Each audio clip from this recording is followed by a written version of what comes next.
अस्सलामुअलैकुम बिस्मिल्लाहिर्रहमानिर्रहीम। आज हमारे एक और वीलॉग के साथ जिसका नाम है दरबार महल।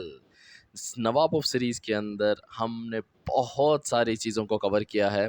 तो आज हम जिस महल को करने जा रहे हैं, इस महल का नाम है जी दरबार महल। तो काफ़ी व्यूवर्स काफ़ी देर से इंतज़ार कर रहे थे काफ़ी सारे व्लॉग्स का। सबसे पहले तो मैं आप सबका बहुत ज़्यादा शुक्रगुज़ार हूँ बहुत ही ज़्यादा मोहब्बत और प्यार के लिए। आएँ जी बिस्मिल्लाहिर्रहमानिर्रहीम अपने व्लॉग को स्टार्ट करते हैं। तो जी हम दरबार महल में एंटर हो चुके हैं और जैसे ही आप एंटर होते हैं तो आपको मेन गेट से पहले जो दरबार महल का गेट है उससे पहले कुछ ग्रीनरी मिलती है जो कि इसकी खूबसूरती में खूब इजाफा करती है। तो यहाँ जी हमने पार्किंग के ऊपर अपनी गाड़ी को खड़ा किया और हम दरबार महल में एंटर हुए। और ये एक छोटी सी झलक दरबार महल की दो दरख्तों के दरमियान। अच्छा जी, दरबार महल अपनी खूबसूरती और अपने शान और शौकत से तो बहुत ज़्यादा पहचाना जाता है। तमाम दरबारों के अंदर दरबार महल की शान ही अलग है। नो डाउट ये खूबसूरती में भी सबसे बेहतरीन है। बाकी महल भी कम नहीं, लेकिन ये बाकी महलों से बहुत ज़्यादा है। इंट्रेंस में शुरू में ही आपको मस्जिद मिलती है, बहुत खूबसूरत मस्जिद है। और ये जो आपको मेरे राइट साइड पे रोड जाती हुई नज़र आ रही है, इसका मैं सबसे एंड में ज़िक्र करूँगा और ये रोड कहाँ जाती है और किस तरफ है। तो अभी फ़िलहाल हम इस तरफ जाने के बजाय अपने मेन दरबार की तरफ चलते हैं, लेकिन उससे जाने से पहले आपको एक छोटी-सी बिल्डिंग का नज़ारा कराता चलूँ।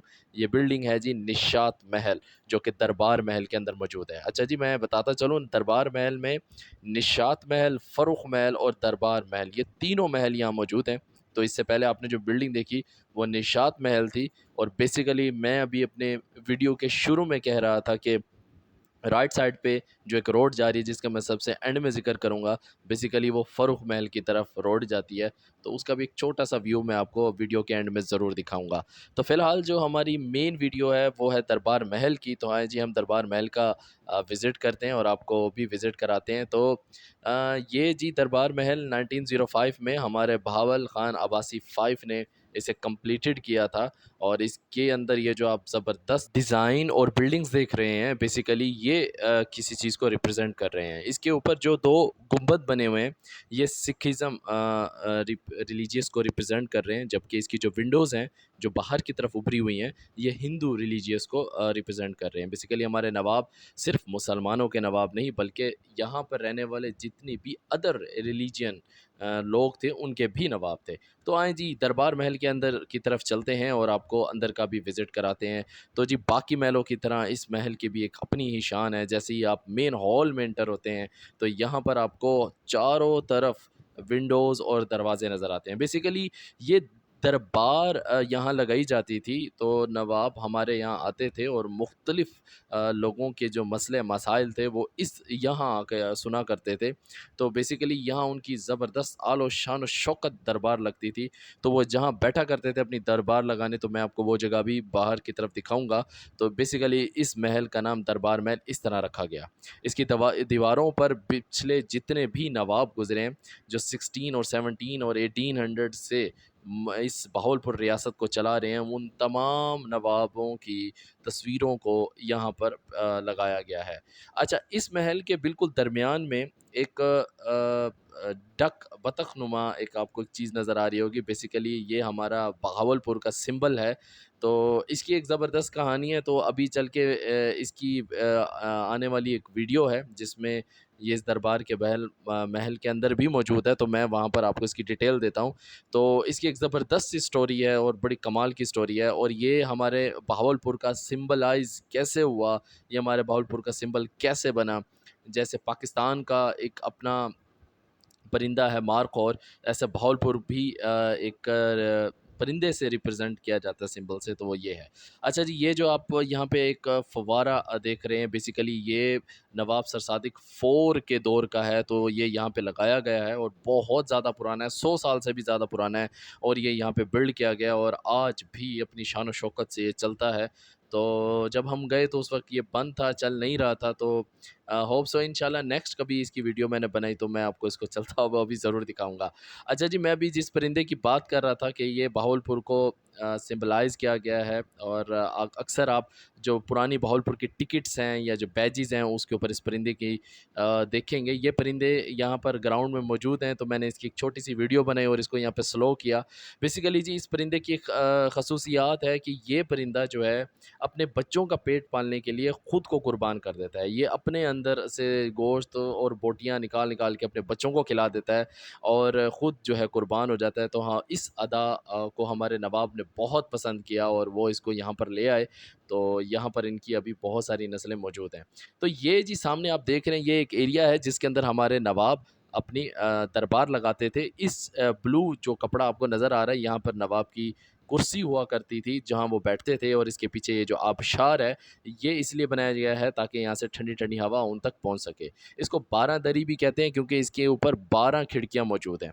हम मज़ीद आगे गए तो हमारे नवाब की कुछ पुरानी चीज़ें इस रूम के अंदर पड़ी हुई थी जो कि वो यूज़ किया करते थे और कुछ तस्वीरें मतलब ये वही रियल इमेजेस तो नहीं है, रियल चीज़ें तो नहीं है, मतलब ये एक रेप्लिका है, मतलब वैसा बनाया गया है, ओरिजिनल लिबास यहाँ पर मौजूद नहीं है, लेकिन चूँकि और रिप्रेजेंटेशन के लिए इसको डिज़ाइन किया गया है। तो यहाँ पर चूँकि वो मुख्तलिफ़ जितनी भी आर्मीज़ थी उस दौर के अंदर, तो उसके कमांडेंट भी थे। तो यहाँ पर उनके कुछ बैजेज़ और कुछ स्टार्स, तमगा जो उनको लगाए जाते थे, तो वो यहाँ पर इस रूम में मौजूद हैं। नेक्स्ट रूम में गए तो यहाँ पर ये जो आपको गन्स नज़र आ रही है, बेसिकली वर्ल्ड वॉर 2 में हुई थी और ये ओरिजिनल गन्स हैं और ये यहाँ पर मौजूद हैं। और यहाँ पर ये जो आप सूट्स देख रहे हैं, ये बेसिकली सूट्स भी रिप्रेजेंटेशन दे रहे हैं क्योंकि वो मुख्तलिफ़ आर्मी के और मुख्तलिफ़ दस्तों के जनरल भी रह चुके थे। तो इस वजह से उनकी कुछ तस्वीर वो सिर्फ़ यहाँ बहावलपुर के नवाब और जनरल ही नहीं, बल्कि बहावलपुर से बाहर इवन लंदन, जर्मनी के अंदर भी उनकी काफ़ी इज़्ज़त थी और वो एक बड़े ओहदे पर तैनात थे। तो वहाँ उस चीज़ को सिम्बलाइज़ करने के लिए, उस चीज़ रिप्रेज़ेंट करने के लिए ये रूम बनाया गया है। इसके बाद नेक्स्ट हम इस रूम के अंदर गए हैं, तो यहाँ पे जो बहावलपुर की सकाफ़त है बेसिकली, कि बहावलपुर के लोग पहले कैसे हुआ करते थे और कैसे रहते थे, उनका रहन-सहन कैसा था, तो यहाँ पे कुछ चीज़ें रखी गई और कुछ डमीज़ बनाई गई हैं उन उस चीज़ को रिप्रेजेंटेशन देने के लिए। हम वहाँ से वापस आए तो बाहर दोबारा से ये वाला एरिया जो आपको नज़र आ रहा है, बेसिकली ये घोड़ों का अस्तबल है जो हमारे नवाब का था।